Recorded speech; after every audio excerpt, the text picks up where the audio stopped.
So today basically we will discuss the sodium potassium pump. देखो cell में जो transport होता है खासकर स्मॉल मॉलिक्यूल्स का, small molecule in the sense amino acid या ग्लूकोज मॉलिक्यूल या आयंस जितने भी हैं, तो प्लाज्मा मेम्ब्रेन उनको रेगुलेट करती है, चाहे वो एंडोजीनस मूवमेंट हो चाहे एक्सोजीनस, यानी कोई भी आयन या कोई भी पार्टिकल सेल से बाहर जाए या सेल से अंदर आए। तो इस तरह से स्मॉल मॉलिक्यूल्स का जो ट्रांसपोर्ट है वो पैसिव भी हो सकता है और एक्टिव भी। अब विदाउट एनर्जी तो कोई वर्क होता नहीं, लेकिन अगर खुद मेटाबॉलिक एनर्जी ना लगे, यानी किसी ऑर्गेनिज्म की खुद की एनर्जी जो है वो इन्वॉल्व ना हो, तो वो प्रोसेस पैसिव कहलाते हैं और जनरली अपने हाई कंसेंट्रेशन से लो कंसेंट्रेशन में मॉलिक्यूल्स पैसिवली ट्रांसपोर्ट करते हैं, जैसा कि सिंपल डिफ्यूजन या फैसिलिटेटेड डिफ्यूजन के केस में था। एक्टिव ट्रांसपोर्ट में डायरेक्ट एटीपी एक्सपेंडिचर होता है, यानी कि एटीपी खर्च किए जाते हैं। ये चाहे प्राइमरी एक्टिव ट्रांसपोर्ट हो जिसमें क्विकली एटीपी खर्च करके कोई भी आयन अंदर या बाहर जाए, एक बार में एक आयन, फॉर एग्जांपल सोडियम अंदर आए एटीपी खर्च करके, सोडियम बाहर जाए एटीपी खर्च करके, ये यूनिपोर्ट टाइप का प्राइमरी एक्टिव ट्रांसपोर्ट है। ऐसा भी हो सकता है कि एक ही साथ दो मॉलिक्यूल एक ही डायरेक्शन में जाएं, जैसे सिम्पोर्ट, चाहे बाहर जाए या अंदर जाए, सिमिलर डायरेक्शन में जाए तो सिम्पोर्ट। और प्राइमरी एक्टिव ट्रांसपोर्ट एंटीपोर्ट भी हो सकता है, यानी कि कोई मॉलिक्यूल बाहर जाए, सपोज एक्स मॉलिक्यूल बाहर जाए और उसके बदले वाई मॉलिक्यूल अंदर आए, या बदले भी नहीं कहें, एक एटीपी खर्च करके ऐसा काम हो। कोई ट्रांसपोर्टर, मान लीजिए ये एक ट्रांसपोर्टर है, ट्रांसपोर्टर हम जानते हैं इंट्रिंसिक प्रोटीन्स होते हैं, इंट्रिंसिक प्रोटीन्स, क्योंकि ट्रांसपोर्ट कराने को रेगुलेट प्लाज्मा मेम्ब्रेन कर रही है, और प्लाज्मा मेम्ब्रेन तीन ही चीजों से बनी है, या तो प्रोटीन से या कार्बोहाइड्रेट से या लिपिड से। कार्बोहाइड्रेट तो बिल्कुल नेग्लिजिबल अमाउंट में होते हैं और प्योर कार्बोहाइड्रेट नहीं, या तो ग्लाइकोप्रोटीन या ग्लाइकोलिपिड होते हैं। तो जो मेजर कंपोनेंट है प्लाज्मा मेम्ब्रेन के, एक तो लिपिड, दूसरा प्रोटीन, उसमें जो प्रोटीन्स हैं वो ट्रांसपोर्ट का काम करा रहे हैं, तो उन्हें हम ट्रांसपोर्टर्स कहते हैं। तो ये ट्रांसपोर्टर जो एक मॉलिक्यूल को बाहर भेजे और दूसरे मॉलिक्यूल को अंदर ले आए, टाइप ऑफ मॉलिक्यूल्स को नंबर भी डिपेंड कर सकता है, अलग अलग नंबर हो सकते हैं, तो ये भी एटीपी से अगर रेगुलेट हो तो ये प्राइमरी एक्टिव ट्रांसपोर्टर कहलाएगा। कभी कभी प्राइमरी एक्टिव ट्रांसपोर्ट की वजह से आयंस जो आ गए वो साथ साथ कुछ और मॉलिक्यूल्स को भी ले आते हैं, जिसे हम सेकेंडरी एक्टिव ट्रांसपोर्ट भी कहते हैं। इसके बारे में कल भी बताया था। तो बेसिकली जो सोडियम पोटेशियम पंप जो हम डिस्कस करने वाले हैं वो प्राइमरी एक्टिव ट्रांसपोर्टर है और एंटीपोर्टर है। वो सोडियम और पोटेशियम का अलग अलग डायरेक्शन में ट्रांसपोर्ट कराता है। मॉलिक्यूल्स का नंबर भी वेरी करता है, 3 सोडियम बाहर जाते हैं, 2 पोटेशियम अंदर आते हैं, केवल एक एटीपी खर्च करके। ऐसा भी नहीं है कि एक एटीपी खर्च करके एक ही सोडियम या एक ही पोटेशियम का अपटेक हो रहा है, एक ही साथ with in a time, same time पर एटीपी को यूज करके। इसीलिए ये प्राइमरी एक्टिव ट्रांसपोर्टर है, ना कि सेकेंडरी।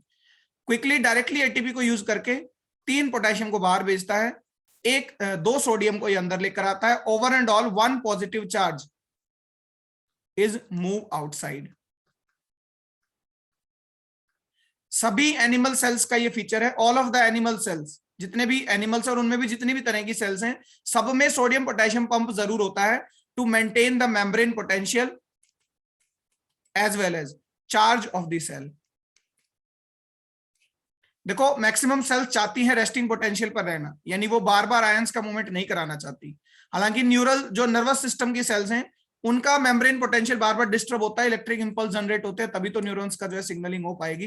तो अपने चार्ज को मेंटेन रखने के लिए सेल में यूजुअली जो है सोडियम बाहर की तरफ ज्यादा होते हैं और अंदर कम होते हैं। पोटेशियम जनरली अंदर ज्यादा होते हैं, पोटेशियम मोर इनसाइड, सोडियम मोर आउटसाइड। इसी कारण स्लाइटली नेगेटिव होती है सेल अंदर की तरफ से, क्योंकि वो टोटल ओवरऑल एक पॉजिटिव चार्ज बाहर भेज रही है। जब 3 सोडियम बाहर भेजेगी और बदले में पॉजिटिव चार्ज 2 ही वापस लेगी, तो स्लाइटली पॉजिटिव है आउटसाइड, स्लाइटली नेगेटिव है इनसाइड, और उसमें भी सोडियम बाहर ज्यादा है, पोटेशियम अंदर ज्यादा है। तो ये जो रीजन है, इसका जो रीजन है वो सोडियम पोटेशियम पंप ही है। नेचुरल एडेप्टेशन है, सेल जानबूझ के पोटेशियम बाहर नहीं भेजती सोडियम, वो सोडियम कुछ काम के लिए, कुछ वर्क्स के लिए ही बाहर भेजती है। वो वर्क क्या है वो भी हम देखेंगे, but over and all sodium potassium pump overall nature में हम बात करें तो कैसा है, एक प्राइमरी एक्टिव ट्रांसपोर्टर है। और कैसा ट्रांसपोर्टर, एंटीपोर्टर, जो सिंपली 3 सोडियम को बाहर भेजकर बदले में 2 पोटेशियम को अंदर लेता है। ये तो बिल्कुल इसके बारे में एक सिंपल सी बात है कि एक ट्रांसपोर्टर। अब इसका स्ट्रक्चर और जो डिटेल्ड व्यू हम अभी डिस्कस करेंगे। एवरी सेल में, हर एक एनिमल सेल में, और हर एक एनिमल में, प्लांट में प्रेजेंट नहीं होता, सभी एनिमल सेल्स में ये प्रेजेंट होता है। सो ये तो एक बेसिक सी बात थी कि sodium potassium pump plasma membrane का एक इंट्रिंसिक प्रोटीन है, बाई नेचर ट्रांसपोर्टर है, primary active transporter, ATP direct खर्च करके एक साथ 3 सोडियम बाहर और 2 पोटेशियम अंदर लेके आता है। क्रिश्चियन स्काउ एक साइंटिस्ट थे, जेन्स क्रिश्चियन स्काउ, उन्होंने इसको डिस्कवर किया था 1957 में। बहुत ही इंपॉर्टेंट डिस्कवरी थी, इसके लिए इन्हें नोबेल प्राइज भी मिला था 1997 में। तो जेन्स क्रिश्चियन स्काउ ने बताया था कि सोडियम पोटेशियम पंप जो है वो हर एक सेल में प्रेजेंट है और बहुत ज्यादा वर्क जो है वो रेगुलेट करता है, काफी सारी सिग्नलिंग रेगुलेट करता है, सेकेंडरी ट्रांसपोर्ट ऑफ ग्लूकोज को भी रेगुलेट करता है, साथ ही साथ सेकेंडरी एक्टिव ट्रांसपोर्ट कुछ और चीजों का भी, उनको भी जो है ये रेगुलेट करता है। अब इसके फंक्शन भी हम पढ़ेंगे। तो इन्होंने जो स्ट्रक्चर बताया था उसके अकॉर्डिंग ये 2 मेन सब यूनिट से बना हुआ है। Sodium potassium pump as a protein, इसमें मेनली 2 सब यूनिट होते हैं, एक अल्फा डोमेन और एक बीटा डोमेन। देखो प्रोटीन है, इसका मतलब पेप्टाइड या अमीनो एसिड से बना है। एक ही चेन नहीं है पेप्टाइड की, 2 चेन होती हैं, एक अल्फा डोमेन और एक बीटा डोमेन। ये मेजर डोमेन है, वेट में भी ज्यादा है, साइज में भी ज्यादा है, लगभग 110 किलो डाल्टन वजन है, जबकि इसका 55 के अराउंड किलो डाल्टन वेट होता है। ये 10 पास यानी मल्टी पास प्रोटीन है, जबकि बीटा जो है ये सिंगल पास है। अगर आपने कंपोजिशन ऑफ प्लाज्मा मेम्ब्रेन पढ़ा है, नहीं भी पढ़ा है तो I will sooner make a video, वहां आप देख सकते हैं, ट्रांसपोर्ट पे ऑलरेडी मैं बना ही चुका हूं वीडियो। तो कुछ तरह के प्रोटीन्स होते हैं, कुछ सिंगल पास है, कुछ मल्टी पास प्रोटीन्स होते हैं। तो इसकी जो अल्फा डोमेन है वो तो मल्टी पास है, वो भी 10 पास, इवन नंबर ऑफ पास है, तो एन और सी टर्मिनल एक ही तरफ होंगे और एन और सी टर्मिनल इसके साइटोसोलिक होते हैं। अभी ड्रॉ करेंगे तब और समझ में आएगा आपको। बीटा डोमेन सिंगल पास है और ग्लाइकोसाइलेटेड है, एक्स्ट्रा साइटोसोलिक साइड पर। एक बार ये क्वेश्चन आया हुआ है कि अल्फा डोमेन स्पेसिफिकली क्या है, क्या ग्लाइकोसाइलेटेड है या नहीं है। तो जो बीटा डोमेन है वो एक तरह का ग्लाइको प्रोटीन है, क्योंकि ग्लाइकोसाइलेशन हुआ उसका बाहर की तरफ, और अल्फा डोमेन जो है वो 10 पास डोमेन है। कुछ स्पेसिफिक टिश्यूज में, जैसे कुछ फिशेज में, जैसे सैल्मन फिश है उसमें पाया गया, फिर ह्यूमंस में भी डिस्कवर की गई कि कभी कभी सोडियम पोटेशियम पंप में एक और डोमेन भी होती है, गामा डोमेन। तो ये एक्सेप्शन है, ये हर जगह पे नहीं है। यूजुअली हर एक सोडियम पोटेशियम पंप 2 डोमेन से तो बना ही बना होगा, अल्फा से और बीटा से। मान लीजिए ये प्लाज्मा मेम्ब्रेन है, दिस वन, ये नॉन साइटोसोलिक साइड है यानी एक्स्ट्रा साइटोसोलिक साइड है, ये थिकनेस है प्लाज्मा मेम्ब्रेन की, और ये साइटोसोलिक साइड है। अब इसके बीच में ट्रांसपोर्टर है, तो 10 पास है, यहां से स्टार्ट करेंगे 1 2 3 4 5 6 7 8 9 और 10। देखो अलग अलग मल्टीपास प्रोटीन होते हैं, जैसे जीपीसीआर एक प्रोटीन है, जी प्रोटीन कपल्ड रिसेप्टर, वो एक रिसेप्टर भी और प्रोटीन भी, जो 7 बार पास करता है मेम्ब्रेन को, सर्पेंटाइन रिसेप्टर कहते हैं उसे, जीपीसीआर को। कभी सेल सिग्नलिंग जब हम पढ़ेंगे तो उसमें आएगा GPCR, that is very important in the cell signalling. तो अभी हम सोडियम पोटेशियम पंप की बात करते हैं, ये इसकी अल्फा डोमेन है।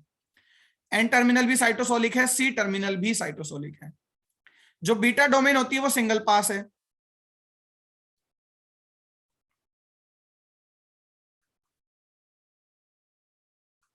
और कभी कभी गामा डोमेन भी हो सकती है। गामा डोमेन पे सी टर्मिनल की तरफ एक स्पेसिफिक सीक्वेंस होता है FXYD।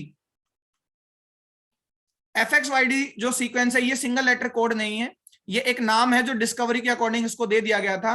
ये एक पूरी फैमिली होती है, FXYD जो है केवल सोडियम पोटेशियम पंप में नहीं, ये खुद प्रोटीन की एक फैमिली है। तो उसी प्रोटीन फैमिली का एक प्रोटीन है FXYD प्रोटीन, जो गामा डोमेन पर हो सकता है। तो या तो गामा डोमेन होगी नहीं, अगर गामा डोमेन है तो उसमें FXYD डोमेन जो होती है ये रेगुलेटरी डोमेन है, यानी किसी सेल के सोडियम पोटेशियम पंप में अगर गामा डोमेन, अगर गामा यूनिट भी है, अगर प्रेजेंट है, तो उसका रेगुलेशन या उसको काम कराने में ये FXYD सीक्वेंस मदद करेंगे। अगर किसी यानी ज्यादातर सोडियम पोटेशियम में जिनमें गामा यूनिट नहीं होती, जिनमें केवल अल्फा और बीटा यूनिट है, तो उसमें जो मेजर यूनिट है वो अल्फा है। अल्फा ही एटीपी को तोड़ती है और अल्फा ही जो है एटीपी से बाइंड भी करती है, और अल्फा ही आयंस का मूवमेंट कराती है। भाई हम सोडियम पोटेशियम पंप पढ़ रहे हैं, उसका मेन काम तो यही है ना कि पोटेशियम से बाइंड करे और सोडियम से भी बाइंड करे, सोडियम को बाहर भेज दे, पोटेशियम को अंदर ले आए। तो आयन से बाइंड करने का काम भी यही वाली डोमेन करती है, एटीपी तोड़ने का काम भी यही डोमेन करती है, और जो है एटीपी हाइड्रोलिसिस का काम यानी बाइंडिंग का भी काम यही करेगी और तोड़ने का काम भी यही करेगी। और डायमराइजेशन जरूर होगा, यानी ऐसा भी नहीं है कि अकेली ये अल्फा डोमेन ही काम कर सके, उसको काम करने के लिए एज ए को फैक्टर, जैसे एंजाइम से अगर इसको कंपेयर करें तो एंजाइम को काम करने के लिए को फैक्टर चाहिए, ऐसे ही इस प्रोटीन को काम करने के लिए, सोडियम पोटेशियम पंप को काम करने के लिए बीटा डोमेन भी चाहिए। और अगर कहीं पर स्ट्रक्चरली गामा डोमेन भी है तो फिर फंक्शन करने के लिए इनको गामा डोमेन का FXYD सीक्वेंस भी चाहिएगा, ये बाइंड करेगा फिर आयन के साथ अल्फा डोमेन के अलावा भी। तो यूजुअल केसेस में तो अल्फा और बीटा है, एक्सेप्शनल केसेस में जैसे हार्ट में भी कई सारी सेल्स हैं, फिशेस में भी, इन्वर्टिब्रेट्स में भी कई सारी सेल्स हैं एनिमल्स में, जिनके अंदर सोडियम पोटेशियम पंप में गामा डोमेन प्रेजेंट होती है। तो ये एक बेसिक सा स्ट्रक्चर है। As a thing sodium potassium pump, it is not a kind of the pump, why we are saying the pump, because it is transporting something, but in biochemical nature in really it is a protein and a intrinsic protein। देखिए आज की video में हम transporter के type भी पढ़ेंगे, तो अभी मैं आपको बता रहा हूं कि एज ए ट्रांसपोर्टर टाइप ये पी टाइप के ट्रांसपोर्टर हैं। प्राइमरी एक्टिव ट्रांसपोर्टर जो एटीपी को यूटिलाइज करके चीजों को इधर से उधर, बाहर से अंदर या अंदर से बाहर लाते हैं, उनके भी अलग अलग टाइप होते हैं। तो एज ए टाइप जो आपका सोडियम पोटेशियम पंप है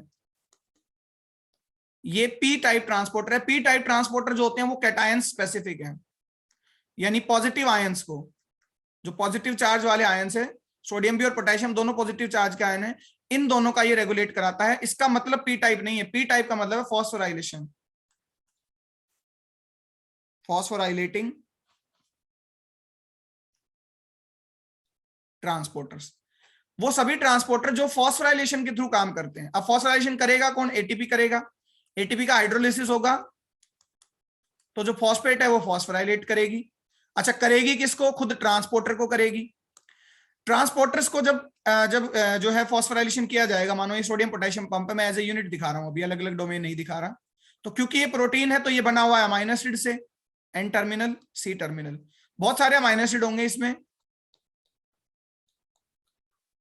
देखो यूजुअली जिन अमाइनो एसिड्स को फॉस्फोराइलेट किया जाता है वो या तो हिस्टिडीन या एस्पार्टेट होते हैं, तो यहां पर एस्पार्टेट चूज किया जाएगा। इस पूरे प्रोटीन में कई तरह के अमाइनो एसिड हैं, हजारों अमाइनो एसिड हैं, एन या सी टर्मिनल के बिल्कुल नजदीक जो भी एस्पार्टेट मिल जाएगा। एटीपी बाहर से तो आने नहीं, सेल के अंदर ही एटीपी बनते हैं। कैसे बनते हैं सेल के अंदर ATP? By the process of cellular respiration. आप सबको पता होना चाहिए कि जो भी रेस्पिरेटरी सबस्ट्रेट है, ग्लूकोज, लिपिड या जो भी है, उनका ब्रेकडाउन होगा, पायरुविक एसिड बनेंगे, माइटोकॉन्ड्रिया में जाएंगे, क्रेब्स साइकिल होगी, NADH2 FADH2 बनेंगे, वो ऑक्सीडाइज होंगे, प्रोटॉन आएंगे इंटरमेम्ब्रेन स्पेस में, फिर वो एटीपी मोटर के थ्रू प्रोटॉन जो है एंटर करेंगे एटीपी मोटर में और एटीपी जनरेट करेंगे। तो हर सेल के पास अपने एटीपी हैं। एटीपी का जो है वो फॉस्फोराइलेट कराएंगे एस्पार्टेट को। अब जब एस्पार्टेट फॉस्फोराइलेट हो जाएगा तो ट्रांसपोर्टर एक्टिव हो जाएगा। सोडियम पोटेशियम पंप हमेशा तो अपनी एक्टिव फॉर्म में है नहीं, कब एक्टिवेट हो सकता है? 100% कंडीशन है एसेंशियल की, ये तो एक्टिव ट्रांसपोर्टर है, तो इसको एटीपी मिलने पर ये एक्टिव होता है। एक्टिव होते ही ये सोडियम को उठाता है, बाहर फेंक देता है और बाहर से पोटेशियम को अंदर ले आता है। तो कहने का मतलब ये काम करता है फॉस्फोराइलेशन से और डीफॉस्फोराइलेशन से। फॉस्फोराइलेशन तो कराना पड़ेगा एटीपी से, और डीफॉस्फोराइलेशन ऑटोमेटिक होता है, अपने आप हो जाएगा, क्योंकि परमानेंट अगर ये फॉस्फोराइलेट रहा तो एक ही बार एटीपी दे देने पर ये तो हमेशा एक्टिव रहता, तो चीजें अपनी ग्राउंड स्टेट में वापस भी आती हैं। तो फॉस्फोराइलेट एटीपी से होता है, डीफॉस्फोराइलेट ये अपने आप होगा। तो बिल्कुल सिंपल सा मैकेनिज्म है, समझेंगे हम ध्यान से कि जो इनएक्टिव यानी कि नॉर्मल एक्टिव पोटेशियम पंप है, इनएक्टिव सोडियम पोटेशियम पंप है, वो अनफॉस्फोराइलेटेड या नॉन फॉस्फोराइलेटेड है।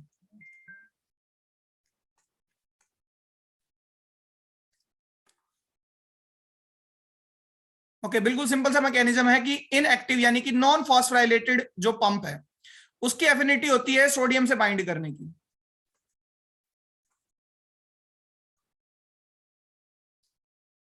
जो अनफॉस्फोराइलेटेड है वो सोडियम से बाइंड करके रखेगा, तो अंदर की तरफ इसने सोडियम बाइंड कर लिए। अब क्या होता है, जैसे ही फॉस्फोराइलेशन होगा, यानी जैसे ही एटीपी खर्च होंगे, एक ही एटीपी खर्च होगा 3 सोडियम के लिए, दो पोटेशियम के लिए बार बार एटीपी नहीं लगेंगे। एक एंजाइम साइकिल या एक साइकिल की बात करें, एक प्रोटीन साइकिल की, तो एक बार फॉस्फोराइलेशन से 3 सोडियम ये बाइंड करे रखता है। इसके साथ अनफॉस्फोराइलेटेड स्टेट में वो बाइंड थे, फॉस्फोराइलेट होते ही अपना कॉन्फ़िगरेशन चेंज कर लेगा, अपनी शेप चेंज कर लेगा। ये खुद को ऐसे कर लेगा कि सोडियम जो पहले अंदर की तरफ बाइंड थे उनको बाहर ले जाएगा। मानो सोडियम यहां बाइंड थे, प्रोटीन था ऐसे, ठीक है, यहां सोडियम था, एटीपी आते ही इसने अपनी कॉन्फ़िगरेशन ऐसे चेंज कर ली कि सोडियम अपने आप बाहर हो गया। तो फॉस्फोराइलेट होते ही, मैं यहां लिख रहा हूं पहला केस, फॉस्फोराइलेशन पर सोडियम बाहर चले गए। अच्छा, अनफॉस्फोराइलेटेड फॉर्म सोडियम के लिए एफिनिटी रखती थी, फॉस्फोराइलेटेड फॉर्म पोटेशियम के लिए एफिनिटी रखती है। तो जैसे ही फॉस्फोराइलेट हुआ, पहली बात तो इसने सोडियम को बाहर भेज दिया, दूसरी बात फॉस्फोराइलेटेड फॉर्म ने बाहर से पोटेशियम बाइंड कर लिए। अब कुछ देर बाद देखो, जब तक फॉस्फोराइलेटेड है, पोटेशियम बाइंडेड है, वो बाहर ही रहेगा, लेकिन कुछ देर बाद अपने आप ये अनफॉस्फोराइलेटेड होने लगता है, केस 2, दोबारा से अनफॉस्फोराइलेशन होगा। तो उस केस में इसकी कॉन्फ़िगरेशन फिर से चेंज होगी। जैसे ऐसे पोटेशियम थे तो ये वापस चेंज हो गया, पोटेशियम को अंदर ले आया, तो पोटेशियम को ये अंदर ले आता है। तो ध्यान रखिए, दोनों चीजें कॉन्ट्राडिक्टरी हैं। नॉन फॉस्फोराइलेटेड फॉर्म सोडियम से बाइंड करती है, फॉस्फोराइलेटेड फॉर्म पोटेशियम से बाइंड करती है, लेकिन फॉस्फोराइलेशन होते ही सोडियम बाहर चले जाते हैं और अनफॉस्फोराइलेशन होते ही पोटेशियम अंदर आ जाते हैं। तो मैं एक बार फिर रिपीट कर रहा हूं कि जो सोडियम है उसमें अनफॉस्फोराइलेटेड फॉर्म में इस पंप ने बाइंड कर लिया था सोडियम को, जैसे ही फॉस्फोराइलेशन हुआ इसकी शेप चेंज हुई, सोडियम बाहर चले गए, ठीक है। फिर फॉस्फोराइलेटेड फॉर्म ने सोडियम तो बाहर छोड़ ही दिया, क्योंकि सोडियम से वो बाइंड ही नहीं करना चाहता फॉस्फोराइलेटेड फॉर्म, तो वो बाइंड करता है पोटेशियम से बाहर से। अच्छा, फॉस्फोराइलेटेड फॉर्म पोटेशियम से बाहर ही बाहर बाइंड करेगा, लेकिन उसका तो अनफॉस्फोराइलेशन हो रहा है दोबारा से ऑटोमेटिकली, तो फिर अनफॉस्फोराइलेट होने पर ये वापस पोटेशियम को अंदर छोड़ देता है और दोबारा से सोडियम से बाइंड कर लेगा। तो ये इसका मैकेनिज्म है वर्किंग का, और ये फॉस्फोराइलेशन पर डिपेंड है, इसीलिए इसको पी टाइप ट्रांसपोर्टर कहते हैं। देखो, वो सभी चीजें जो सेलुलर रेस्पिरेशन को इनहिबिट करेंगी, तो इनडायरेक्टली वो भी इनको इनहिबिट करेंगे, क्योंकि ये डिपेंड है एटीपी पर। एटीपी अगर बनेंगे नहीं तो सोडियम पोटेशियम पंप भी जो है वो नहीं चल पाएगा। उसके अलावा भी कुछ चीजें हैं जो इनको इनहिबिट करती हैं, खासकर इसका प्रैक्टिकल एप्लीकेशन भी है। जो हार्ट कंजेशन होती है उनको जो है कॉन्ट्रैक्ट करने के लिए या उनको जो एक्सपेंड करने के लिए भी इसका प्रैक्टिकल एप्लीकेशन है। तो अभी उसके वो हम डिस्कस करेंगे। उससे पहले इनहिबिटर्स में बता दूं, एक तो 2,4-DNP जो होता है, 2,4-डाइनाइट्रोफिनॉल, ये एटीपी सिंथेसिस को इनहिबिट करता है। इनहिबिशन के लिए ना ऐसे ब्लॉक लिखते हैं या ऐसे लिखते हैं इस तरह से। तो 2,4-DNP डायरेक्ट इनहिबिटर नहीं है सोडियम पोटेशियम पंप का, लेकिन इनडायरेक्ट इनहिबिटर है। डायरेक्ट इनहिबिटर है दो कार्डियक ग्लाइकोसाइड्स, एक तो आपका डिजिटैलिस और एक होता है आउबेन, OUABAIN। दोनों ग्लाइकोसाइड कैटेगरी के प्लांट सेकेंडरी मेटाबोलाइट्स हैं। देखो, प्लांट वो सभी चीजें जो खुद यूज कर लेता है वो प्राइमरी मेटाबोलाइट्स हैं उसके, कुछ वो as a by product release करता है, जैसे रबड़ एक बाई प्रोडक्ट है प्लांट का, जो बाई नेचर टर्पीन है, ठीक है। जो ये कोकेन, मॉर्फिन, चरस, गांजा जो होते हैं, ये भी प्लांट के सेकेंडरी मेटाबोलाइट हैं, बाई नेचर एल्कलॉइड्स हैं। इसी तरह से प्लांट एक्सट्रैक्ट हैं दो, डिजिटैलिस और आउबेन।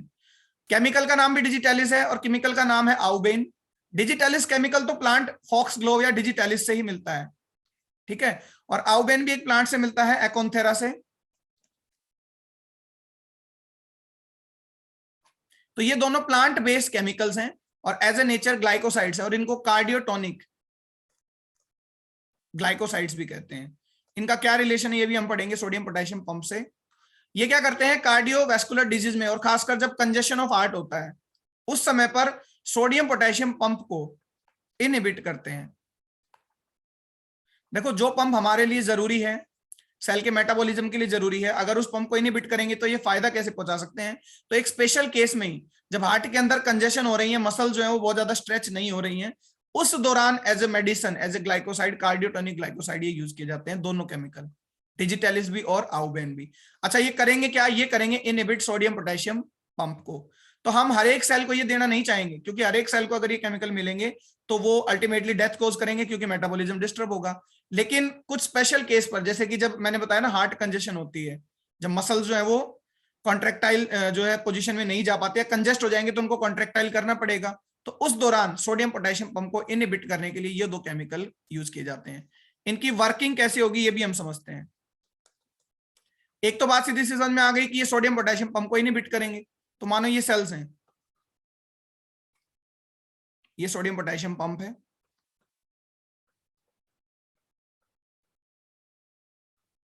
देखो यूजुअली जो है एनिमल्स के अंदर, खासकर मसल सेल्स में, क्योंकि हार्ट की मसल्स की हम बात कर रहे हैं ना, तो न्यूक्लियस के अलावा एंडोप्लाज्मिक रेटिकुलम, तो ईआर को सार्कोप्लाज्मिक रेटिकुलम कहते हैं मसल्स में।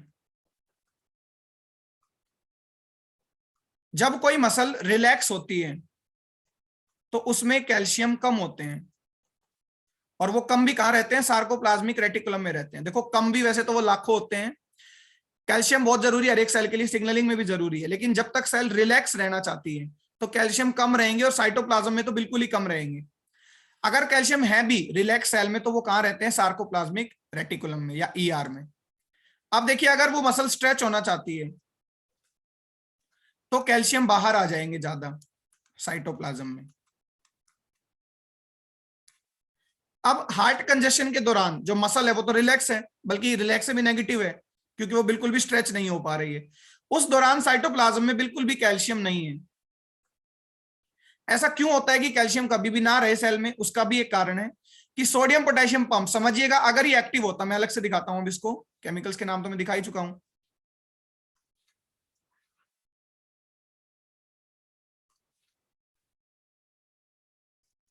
अगर सोडियम पोटेशियम पंप एक्टिव है,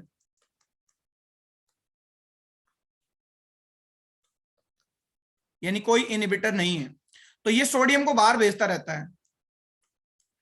बाहर जो सोडियम जा रहे हैं, देखो सोडियम की कंसेंट्रेशन बाहर बहुत ज्यादा हो गई, गए कैसे, एटीपी खर्च करके गए, तो प्राइमरी एक्टिव ट्रांसपोर्ट है।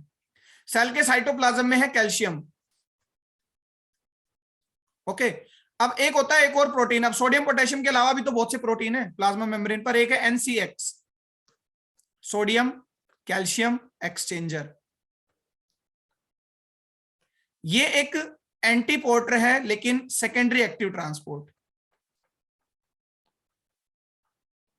नॉट सेकेंडरी, ये भी प्राइमरी है भाई, let me correct my self, primary है ये भी, ठीक है। Sodium calcium exchanger. अब देखो क्या होता है, सोडियम जो बाहर ज्यादा गए सोडियम पोटेशियम पंप से, वो वापस अंदर आते हैं, बदले में कैल्शियम बाहर ले जाते हैं। ये भी एंटीपोर्ट है, सोडियम अंदर आ रहा है और कैल्शियम बाहर जा रहा है। तो आपस में पहले तो रिलेट करो कि सोडियम पोटेशियम पंप का कैसे रिलेशन है एनसीएक्स से, सोडियम कैल्शियम एक्सचेंजर से। अगर सोडियम बाहर नहीं जाएंगे बहुत ज्यादा, अब बाहर सोडियम नहीं जाएंगे तो बदले में कैल्शियम भी बाहर नहीं जाएंगे। अब देखो क्या होता है केस 2 में, यानी जब ये कार्डियक ग्लाइकोसाइड अप्लाई किए जाते हैं, ये इसका डीफॉस्फोराइलेशन को ब्लॉक कर देते हैं, यानी सोडियम पोटेशियम पंप को ब्लॉक कर देंगे। ब्लॉक कर दिया तो सोडियम बाहर ही नहीं जाएंगे, सोडियम ऑलरेडी अंदर ज्यादा बने रहेंगे। कैल्शियम क्यों बाहर जा रहा था, क्योंकि कैल्शियम को एंटीपोर्टर मिल रहा था, एंटीपोर्टर जो सोडियम के बदले कैल्शियम को बाहर भेज रहा था। अब बाहर तो सोडियम है ही नहीं, सोडियम तो सारे अंदर रह गए, बाहर सोडियम नहीं है तो कैल्शियम भी बाहर नहीं जाएगा। कैल्शियम बाहर नहीं जाएगा तो कैल्शियम कहां बना रहेगा, साइटोप्लाज्म में बना रहेगा। और आप जल्दी से बताएं अगर कैल्शियम साइटोप्लाज्म में ज्यादा है तो मसल स्ट्रेच रहेगी या रिलैक्स रहेगी। ऑफ कोर्स जैसा कि मैंने पहले भी बताया था, अगर रिलैक्स स्टेट में है तो कैल्शियम नहीं होते साइटोप्लाज्म में, हाँ रिलैक्स में कैल्शियम होते हैं सार्कोप्लाज्मिक रेटिकुलम में। और जब स्ट्रेच रहेगी उस दौरान कैल्शियम बाहर आते हैं सार्कोप्लाज्मिक रेटिकुलम से। देखो कई तरह के पंप है, सारे पंप तो अगर डिस्कस करें, मानो ये सार्कोप्लाज्मिक रेटिकुलम है तो इस पर भी कैल्शियम का पंप है जो कैल्शियम को बाहर भेजेगा एटीपी खर्च करके। तो स्ट्रेच के दौरान सार्कोप्लाज्मिक रेटिकुलम से ही बाहर आते हैं, अपने आप साइटोप्लाज्म में कहां से आए, सार्कोप्लाज्मिक रेटिकुलम से बाहर आने वाले कैल्शियम को भी बाहर भेज दिया जाता था एक्सचेंजर से। लेकिन एक्सचेंजर तो कब काम करेगा, जब सोडियम बाहर होंगे, और सोडियम बाहर है नहीं, क्योंकि सोडियम बाहर क्यों नहीं जा पा रहे, सोडियम पोटेशियम पंप से। तो ultimately we can say that कि साइटोप्लाज्म में अगर कैल्शियम ज्यादा हो गए तो मसल जो है वो स्ट्रेच होगी। और यही कारण है कि जो कंजेस्टेड हार्ट होता है उनको बेचारों को स्ट्रेच करवानी पड़ती है मसल को, कि ज्यादा से ज्यादा जो है कॉन्ट्रैक्शन हो सके मसल में और जगह मिले और जो वो मसल है वो वर्किंग करने लगे। क्योंकि अगर वो कंजेस्टेड होती जाएगी और भी ज्यादा तो जो अल्टीमेटली डेथ कोज करेगी, कैपिलरीज जो है अगर वो कंजेस्टेड हो जाएंगे तो अल्टीमेटली ये आपके क्या है, इनहिबिटर्स हैं, कार्डियक ग्लाइकोसाइड, जैसे डिजिटैलिस, जैसे आउबेन, जैसे 2,4-DNP। 2,4-DNP ध्यान रहे डायरेक्ट इनहिबिटर नहीं है। एक और इनहिबिटर मैं आपको बता दूं, पैलीटॉक्सिन। पैलीटॉक्सिन कार्डियक ग्लाइकोसाइड नहीं है। पैलीटॉक्सिन एक नॉन पेप्टाइड सब्सटेंस है जो सिंपली इसको चैनल में बदल देता है, चैनल क्रिएट कर देता है किसका, सोडियम पोटेशियम पंप का। सोडियम पोटेशियम पंप तो एक कैरियर प्रोटीन था, अब उसको चैनल बना दिया जाए, मानो ये सेल है, सिंपली चैनल यानी इसको एक टनल जैसा बना दिया, तो इसमें से अपने आप कोई भी आयन जो है अंदर या बाहर हो सकता है, तो ये ग्रेडियंट को डिस्टर्ब कर देगा। ठीक है, इसको सिंपली चैनल में बदलकर सब कुछ डिस्टर्ब कर दिया जाता है। तो इस तरह से भी सोडियम पोटेशियम पंप इनहिबिट होता है। 4 चीजों से इनहिबिट होता है, 2,4-DNP से, पैलीटॉक्सिन से। ठीक है, ये डायरेक्ट इनहिबिटर बोल दो, लेकिन ये कार्डियक ग्लाइकोसाइड नहीं है, डिजिटैलिस से और आउबेन से। फिर बता रहा हूं एक बार और कि सोडियम बाहर नहीं जाते पंप ब्लॉक होने से, इसी कारण NCX भी ब्लॉक हो जाता है, क्योंकि सोडियम के बदले कैल्शियम बाहर नहीं जाएंगे। कैल्शियम बाहर आते रहेंगे सार्कोप्लाज्मिक रेटिकुलम से साइटोप्लाज्म में, लेकिन बाहर नहीं जाएंगे, तो यहां इकट्ठा होने के कारण मसल जो है वो स्ट्रेच होगी और जो है कंजेशन ऑफ हार्ट को ट्रीट किया जा सकता है। तो ये तो इसका केवल रोल था किसके अंदर, कि ये कार्डियक ग्लाइकोसाइड की तरह कैसे काम करता है। Over and all sodium potassium pump body में क्या क्या कर सकता है, ये इलेक्ट्रोजेनिक बैलेंस रेगुलेट करता है। सेल का चार्ज मेनली यही बैलेंस करता है। वैसे तो देखो एक सेल पर हजारों ट्रांसपोर्टर हैं, अकेले पोटेशियम का अलग ट्रांसपोर्टर है, अकेले सोडियम का अलग ट्रांसपोर्टर है। Sodium as a ion channel भी आ सकता है। केवल सोडियम का मतलब ये नहीं है कि फिक्स हो गया, ये मानो प्लाज्मा मेम्ब्रेन है, देखो चीजों को समझेंगे, ये कोई चैनल है, आयन चैनल। चैनल हमेशा पैसिव होते हैं, आपको पता होना चाहिए। सोडियम बाहर ज्यादा है मान लीजिए और अंदर कम है, तो सोडियम अपने आप भी आ सकता है और वो भी पैसिवली। पैसिवली जब चैनल से आ रहा है तो ये आयन चैनल कहलाता है। चैनल हमेशा ही पैसिव होते हैं। सोडियम मानो बाहर कम है अंदर ज्यादा है, तो पंप के इररिस्पेक्टिव, पंप को मान लो भूल भी जाए तो अगेंस्ट द कंसंट्रेशन ग्रेडियंट भी एटीपी से अकेला आ सकता है। लेकिन एज ए पंप जब हम सोडियम पोटेशियम पंप पढ़ रहे हैं तो ये बाकी सारी चीजों को बहुत हद तक रेगुलेट करता है, यानी आयोनिक बैलेंस जो है सेल का, इलेक्ट्रोजेनिक बैलेंस या जो पोटेंशियल है मेम्ब्रेन का, उसको भी सोडियम पोटेशियम पंप ही रेगुलेट करता है। जब आप आने वाले समय में काफी सारे सिग्नलिंग पढ़ेंगे तो उसमें भी हम देखेंगे कि ये जो चार्ज है, ये जो सोडियम बाहर जा रहे हैं, ये सेल सिग्नलिंग में भी मदद करते हैं। जैसे कि मैप की सिग्नलिंग होती है या कैल्शियम की सिग्नलिंग, क्योंकि कैल्शियम को भी तो ये रेगुलेट कर रहे हैं। प्लांट में हालांकि सोडियम पोटेशियम पंप नहीं है। जहां जहां कैल्शियम डिपेंडेंट सिग्नलिंग होती है वहां कैल्शियम की कंसेंट्रेशन को रेगुलेट भी सोडियम करता है, यानी सोडियम पोटेशियम पंप करता है। तो कई तरह की सिग्नलिंग में हेल्प करेगा।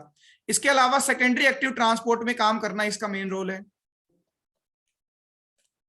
कई सारे मॉलिक्यूल बाहर इंतजार कर रहे होते हैं, मानो ये एक्स मॉलिक्यूल है, ठीक है, और एक्स ऑलरेडी सेल के अंदर ज्यादा है। अब x against the concentration gradient आना होता है, तो कई बार ये क्या करते हैं, सोडियम का इंतजार करते हैं कि सोडियम किसी तरह से बाहर आ जाए। सोडियम बाहर आ गया, अब सोडियम अल्टीमेटली बाहर ज्यादा है, तो सोडियम गया था बाहर कैसे, एटीपी खर्च करके, यानी एनर्जी तो लग गई थी, एनर्जी तो इन्वॉल्व हो गई थी क्योंकि सोडियम बाहर एटीपी खर्च करके गया है। सोडियम क्या करता है, अपने एक्स दोस्त की मदद करता है और एक्स को अगेंस्ट द कंसंट्रेशन ग्रेडियंट अंदर ले आता है। देखो ध्यान रहे, सोडियम तो विद द कंसंट्रेशन ग्रेडियंट ही आ रहा है, लेकिन x against the concentration gradient. जब ऐसे लाया जाता है तो एटीपी खर्च नहीं होते, बट लाने में मदद किसने करी, सोडियम ने करी। तो एनर्जी कभी तो खर्च हुई थी, तो सोडियम तो आ गया with the concentration gradient, X आ गया अगेंस्ट द कंसंट्रेशन ग्रेडियंट। ये सेकेंडरी एक्टिव ट्रांसपोर्ट कहलाता है। तो इसमें मदद करता है कौन, सोडियम पोटेशियम पंप। इसको एक एग्जांपल से अपन समझते हैं, सोडियम ग्लूकोज को ट्रांसपोर्टर।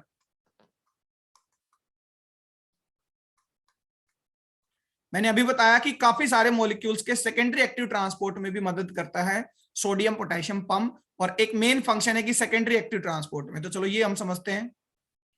मानो ये गट सेल से इंटेस्टाइन के, ये गट है, इधर रीअब्सॉर्बिंग सेल है जो जरूरी मिनरल्स का रीअब्सॉर्प्शन करेगी, ठीक है, और इंटरस्टिशियल फ्लूइड है, यानी इधर ब्लड है मान लीजिए। अब देखो गट में जो ग्लूकोज बच गया, सेल तो मैक्सिमम ग्लूकोज यूटिलाइज करना चाहेगी ना, हालांकि रीअब्सॉर्बिंग सेल में हाई कंसेंट्रेशन है ग्लूकोज की, ग्लूकोज ऑलरेडी बहुत ज्यादा हाई है। अब देखो क्या होगा कि ग्लूकोज का यहां पर एक ट्रांसपोर्टर है, यहां पर इस ट्रांसपोर्टर को कहते हैं सोडियम ग्लूकोज को ट्रांसपोर्टर। ये को ट्रांसपोर्टर है और ये सेकेंडरी एक्टिव ट्रांसपोर्टर है, ना कि प्राइमरी। ये वाला ट्रांसपोर्टर स्पेसिफिकली एटीपी खर्च नहीं करेगा। सोडियम और ग्लूकोज सिम्पोर्टर एक साथ दो चीजों को अंदर लाएगा। ये एटीपी खर्च नहीं कर रहा है, इसका मतलब ये प्राइमरी एक्टिव ट्रांसपोर्टर नहीं है, लेकिन ये ग्लूकोज को अगेंस्ट द कंसंट्रेशन ग्रेडियंट ले जाएगा, इसका मतलब है एक्टिव ट्रांसपोर्ट ही, सेकेंडरी एक्टिव ट्रांसपोर्ट। तो देखो सिंपली यहां सोडियम पोटेशियम पंप रहा होगा जिसने एटीपी खर्च करा और सोडियम को यहां भेजा था इधर। गट में सोडियम काफी अमाउंट में है, एक्सेस अमाउंट में। अब सोडियम क्या करता है, सोडियम अपने साथ ग्लूकोज को सिम्पोर्ट सेम डायरेक्शन में अंदर ले आएगा रीअब्सॉर्बिंग सेल में, यानी ग्लूकोज भी आएंगे और सोडियम भी आएंगे। ध्यान से समझिए, सोडियम जो है वो तो विद द कंसंट्रेशन ग्रेडियंट जा रहा है, लेकिन सोडियम जो ले जा रहा है वो ग्लूकोज को अगेंस्ट द कंसंट्रेशन ग्रेडियंट ले जा रहा है। तो ग्लूकोज का ट्रांसपोर्ट तो अगेंस्ट द ग्रेडियंट ही है, यानी एक्टिव है, और सोडियम एक तरह से पैसिव हम कह सकते हैं, लेकिन पैसिव इसलिए नहीं कहेंगे क्योंकि सोडियम बाहर किससे आया था, एटीपी खर्च करके आया था। तो ये वाला जो ट्रांसपोर्टर है ये काम कब कर रहा है, जब सोडियम बाहर ज्यादा है, और सोडियम कब बाहर ज्यादा है, जब सोडियम पोटेशियम पंप है। तो ये तो केवल एक एग्जांपल है, ऐसे ही सोडियम केवल ग्लूकोज को नहीं और भी बहुत सारी चीजों को अंदर लेकर आता है। तो ये है सोडियम पोटेशियम पंप और उसका इंपॉर्टेंस।